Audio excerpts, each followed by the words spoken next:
Hi everyone, I'm going to share with you a reflection of the reading Un mundo chixi es posible by Silvia Rivera Cusicanqui.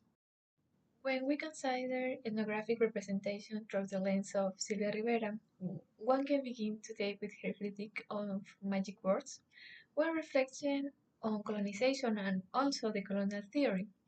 Her work stands as one of my favorite texts for asking what happens when anthropological writing attempts to represent social and also indigenous experiences using concepts that seem to defy our usual expectations, but simultaneously serve to obscure the reality. I consider one of the author's most significant ideas is that the contemporary crisis is also a crisis of languages. A realm in which the social sciences rely on language as one of their primary tools. For this reason, words can become dangerous when served from life experience.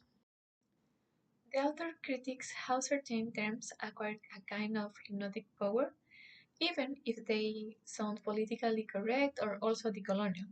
They can function as a smokescreen, concealing social, political, and even colonial contradictions. Now, with this in mind, as we address ethnographic representation, we can observe that anthropological typically observe, listen, and interpret only to commit or findings to write. I think that this is very act that is never neutral because when we write beyond merely translate and organizing, we also classificate. In this sense, the problem lies not in whether representation of the other is good or bad, but also in the power exercised through the act of naming them. Consequently, one can surmise that the higher risk of ethnographic representation is the production of words and concepts that appear to bring us closer to the reality. Also, simultaneously, this distance from it.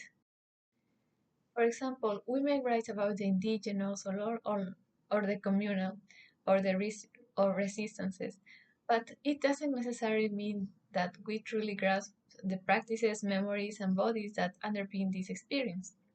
In this sense, the ethnographic writing can develop into a form of capture. It seems something like a living, ambiguous, and also fraught with conflict, and transforms it into a category more legible for the academic sphere. The author doesn't propose casting words aside, but also restoring their vital connections to practice, oral traditions, and memory. I find it very interesting because she emphasizes that personas de pie, specifically in contemporary everyday practice of modes of thought, which are not always treated as formal theory.